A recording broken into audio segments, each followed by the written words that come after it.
皆さんこんにちは。背景イラストレーターのアリです。今日も楽しんで描く背景イラストをやっていきたいと思います。このチャンネルは iPad を使って背景の描き方や風景の描き方だったり、iPad のアプリの紹介をしているチャンネルになりますので、興味がある方はぜひチャンネル登録よろしくお願いします。さあ、今回なんですが、今回ですね、反射光を使ってリッチなイラストを描くやっていきたいと思います。イラストを描く上でですね、非常に大事になってくる光のことについてですね、今回ちょっと紹介したいと思いますので、ぜひ最後まで見てリッチなイラストを描いてみてください。それではやっていきましょう。はい、それではですね、反射光を使ってリッチなイラストを描くという内容なんですが、今回ですね、この反射光っていう光があるんだよっていうのをね、紹介になります。で、この反射光って何かっていうんですか、こういうものですね。ものに反射して返ってくる光になります。で、ここにですね、ちょっと写真用意したんですが、反射光オブジェクトに他の面からの跳ね返ってくる光が乗るということになるんですが、どういうことかというと、まずこっちはですね、青色の地面のものに白い、これちょっとね、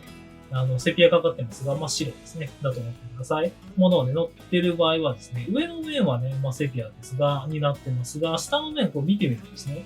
青いのがわかるでしょうか？この辺ね、この辺青くないですか？で、これ別にですね、加工して青く塗ってるわけじゃないんですね。この下の面の青いのに、こうパンパンとこう光が反射ってして、こいつがね、青くなっちゃったんですね。これが反射光です。要は反射する光です。で、こっちどうかっていうと、こっちは上が白いんですが、下の方はですね、茶色い地面のものがカンカンって反射して、茶色いのがね、ここに映ってるのがわかるかと思います。こんな感じですね。反射光っていうのはですね、そのオブジェクトに他のオブジェクトの面からの反射が来るものとなっております。例えばこれとかここに置くと、ちょっとね、上からで見えないと思うんですが、実はね、この下の方がね、ちょっと白っぽくなると。いうような感じでですね、跳ね返ってくる反射が反射光になります。そのまんまですね。でもこの反射光で非常に大事なんですね。やっぱりこう、自然界では普通に撮影しても存在する光なので、これをね、おろそかにしてしまうと、なんかリアリティがない。なんか雰囲気がない。という形になりますので、この反射光っていうのをぜひ覚えてみてください。で、実際にイラストに使用しているときはね、わかりやすいのはこういうやつなんですが、なんで使うかっていうとですね、今言ったようにこう、ちょっと嘘くさく見えたりするんですね。なので反射光を使うことによって、周辺との雰囲気を合わせることがね、しやすくなります。やっぱり人間の目ってのはですね、優秀すぎてですね、なんか物を見るとですね、勝手に反射光の色を見分けてるはずです。それが何色かっていうのはね、じっくり観察しないとわかんないんですけど、あそこだけね、なんか色違うから輪郭っぽいのがね、浮き出て見えるな、みたいな。そんな感じでこう何かね、オブジェクトをしっかり視認しているはずなんですが、それをね、絵に描く場合は自分で計算してね、ちゃんと描かないといけないというのがちょっと大変なので、しっかりね、こう反射光を覚えて描いてあげることで、その周辺の雰囲気と合わせることがね、しやすくなります。このイラストとかね、わかりやすいですね。この光がこの水面にパンパンって当たってですね、水面のその青い光がね、反射しているのがここにあるよ。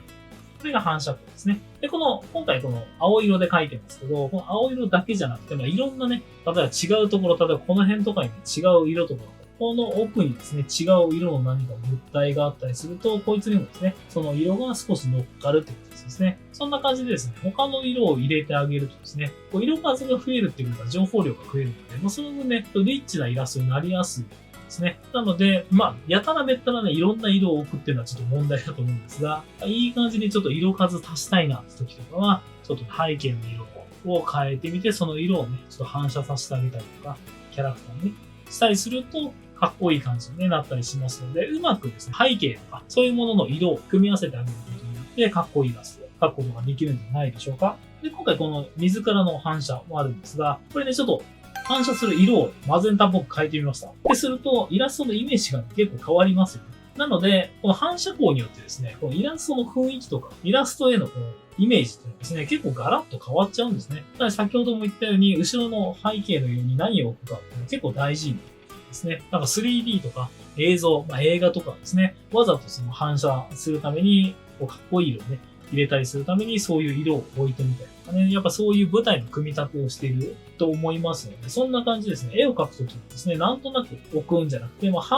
の色を反射させて、そのキャラクターとか物体の中に色を入れたらかっこいいだろうなっていうものをですね、近くにその色の面を置いてあげたりすると、なんかかっこいい感じにね、仕上がると思いますので、ぜひですね、なんか覚えてですね、何か自分の作品に使っていただければと思います。で、今回この背景しか僕、書いてないの用意してないんですが、キャラクターの場合はですね、この面だけじゃなく、広いね面だけじゃなくて、例えばこのちょっと大きめのイヤリングとか、ちょっとね、頬の部分とかに、例えば赤いものをつけてる場合は、ちょっと頬のね、角の部分と角っていうかその端っこの部分だけね、その赤い色が反射したりとかね。あとはこう小物、青いね、バッグとかをちょっとこう肩掛けでね、顔の近くに持ってるんだったら、その青い面、ちょっと大きめの面だったら、それがね、少し反射しても不自然ではないんですので、それによってですね、キャラクターの色味、色数が上がってですね、よりかっこいいリッチな感じになると思います。なので、無理やりね、その色を入れたいために無理やりでかいのを持たせて変な感じになるっていうのはちょっとおかしいですけど、自然の中でですね、うまく反射光っていうのを利用していただければ、かなりイラストの雰囲気とか自分の思ったようにね、操作することができるようになると思いますので、ぜひですね、ちょっと覚えておいてね、使っていただければと思います。はい、というわけでですね、今回反射光の紹介になりましたが、ちょっとね、こんな感じで覚えておいてね、今度使ってみてるって話だったんですが、この反射光とね、もう一個光の関係で紹介したいのがありまして、リムライトっていうのはね、よく使われるものになりますので、これもね、覚えておくといいかもしれないです。オブジェクトの後ろ側から当ててですね、輪郭を出すのをリムライトって言うんですけど、逆光みたいな感じ。向こうのバックライトとかね、そんな感じでも言われると思うんですが、後ろの方にライトを置くことで、それのね、例えばこれの後ろに置いたら、ここから回り込んでですね、ここら辺がこう色がね、入っちゃうとか、そういう感じ。輪郭を出すために、色を出すリムライトね、覚えておくと、いい感じのイラストのリッチさをね、出せるかもしれません。なので、正面からね、光源をね、考えるのが大事って僕はよく言ってるんですが、正面からね、バンバン当たる光だけじゃなくて、雰囲気、絵作りのために、わざとね、後ろの方に、本当はありえなそうな色のね、ライトを置いてみるとか、そういうのも非常にね、かっこいいイラストに仕上げるコツになるかと思いますので、ぜひですね、いろんなパターンやってみてください。で、ライティングはですね、イラストも非常に使うんですが、もう本当に 3D とか映像はですね、めちゃくちゃライティングが大事になってくるので、3D とか映像のね、参考を見るとさらに勉強になるかと思います。映画なんて最高だと思うので、ぜひいろんなね、映画だったりとか、3D の作品とかね、見てみて勉強してみてください。ですね、ライティングはですね、カラーとか設置場所で本当に効果がね、全く違うんですね。今このリムライトが後ろに置いたりとか、トップライトってね、上に置いたりするのもあるんですが、いろんなところにこうライトを置いてみて、自分の頭の中でね、ここに置いたらどうなるかな、ここに置いたらどうなるかとか、そんな感じですね。自分の中でライティングをいろいろ考えてですね、さらにその色も白色だけじゃなくて赤色の光を当ててみたりとか、青色の光を当ててみたりとかね、そんな感じでいろんなパターンをね、考えて、で、それの各効果ごとにね、全然イメージが変わってくると思いますので、いろんなパターンをね、試して自分の中のインプットとしてですね、引き出してですね、よりかっこいいイラストを描けるようにですね、いろいろ試してみてください。で、ライトはね、本当に大事ですね。僕もまだまだ勉強する必要があるとは思うんですが、本当にね、やり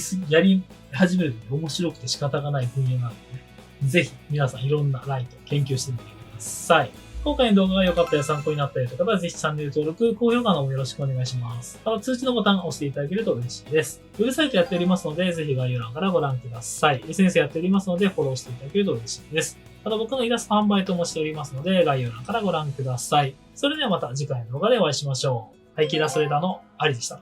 さようなら。